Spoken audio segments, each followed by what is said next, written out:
Okay, so let's start with the prepping. I just skipped this part of the video just because I had some egg yolk that it went into the egg whites, and I just wanted to show you how you can just simply remove it with the eggshell. You just pick it up, toast, and voila. The next, you just whisk the egg yolk, which I had 2 egg yolks. I'm going to have the entire recipe down below, but really, you're just moving it around, nothing much to do. And then you add the milk.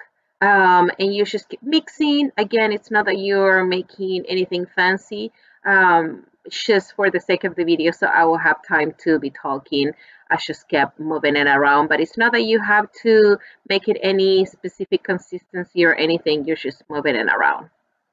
And then you continue. Next step is, of course, to add the oil. And I was using the measuring cups and little spoons, and you will see that then I went back because the recipe says that you need 2.2 teaspoons, and that was me trying to measure the 0.2. But then again, you just continue to mix it, and then just just make sure that all the ingredients are well mixed in there. But honestly, it takes a few seconds just to do that. Again, nothing fancy.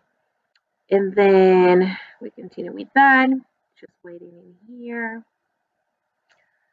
I love to see this after it's done just because it looks so simple.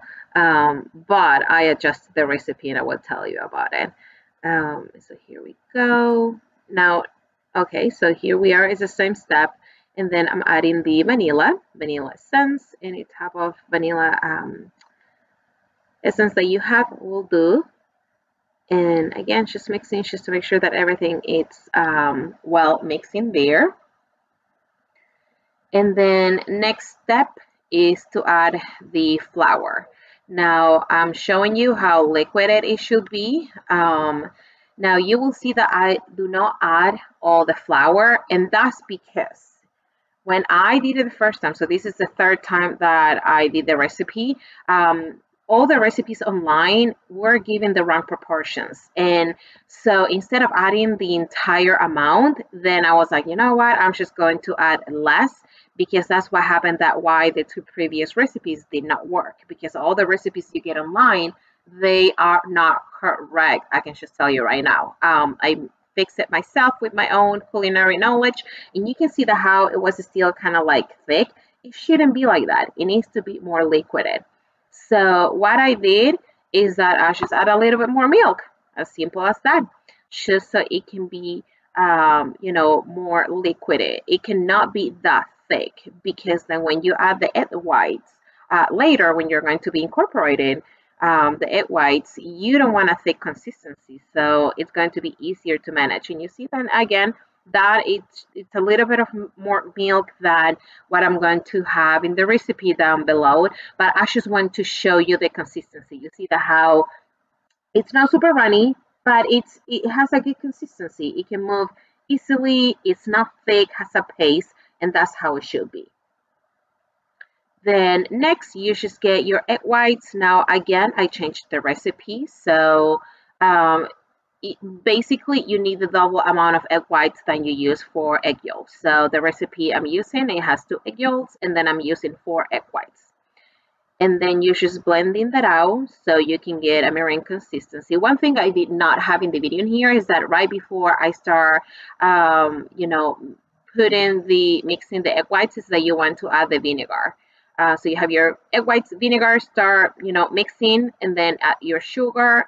Preferably, if you can use powdered sugar, that will be best. Just because when you put sugar into heat, it can dissolve if you did not mix it well. But anyway, so here you are. Then you just add your what I call meringue, which is fluffy egg whites. How some people call it. I just call it meringue because meringue is egg whites with sugar. And this part, don't worry, I was pretty aggressive with it because I was just trying to get everything out of that part from a mixer. But in here, you just add a little bit of your fluffy egg whites just so you can start with a blending. You don't have to incorporate yet. You can just mix it in. So the purpose of this is that as you continue to add more of your fluffy egg whites slash meringue, then it's going to have already some air. Because remember what you did is that when you were, adding air into your egg whites, you want to keep that, and that's what is going to give the souffle consistency to your pancakes. Because souffle, that's what it is. It's air into a mix. So in here, I was just, not being so gentle, just because, again, you saw that I still had a lot of egg whites in the container, but finally this is the result that you want to have. You see, it's very fluffy, very airy. All the air that you added into the mix is there, and it's not moving, it's not liquidy, it's nothing. It's beautiful. This is how a souffle should be. And then adding it in here into the pen. Now you will see surely that I have 3 pens, because one of the things that first in my first to try it on, and you can see, well, I will tell you that, but you can see that how it's not moving, it's keeping the consistency. That's how it needs to be. That's how souffles are, that once you put them in there, they don't move. And I kept adding more just to show you that it doesn't move, because it has a lot of air.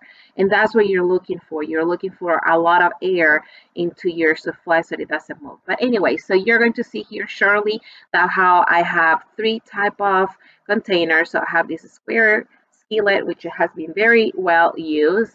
I have this panini style of grill, and I also use 2 type of skillets. So this is one.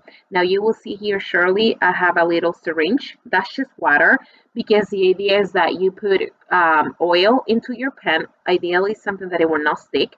Add a couple drops of water and cover it. And that's where you see that I have my syringe in there, and I added to all of them. And this is again the square pen that you saw earlier. And I tried 3 pens because sometimes it may not be the recipe that is wrong. It may just be the type of pen that you have. But you saw that it was not sticking, it's not moving, it's fully, in shape, and it's not runny. It's easy to remove. What I did though is that I did added oil into the spatula just to make sure that it was not going to get stuck, and it was beautiful. Quick and easy. I cover it again to finish cooking in that side, and here you have the final result. They were fluffy, very airy. With this recipe, I got 7 Japanese souffle pancakes, and it was delicious. So try it on, and good luck.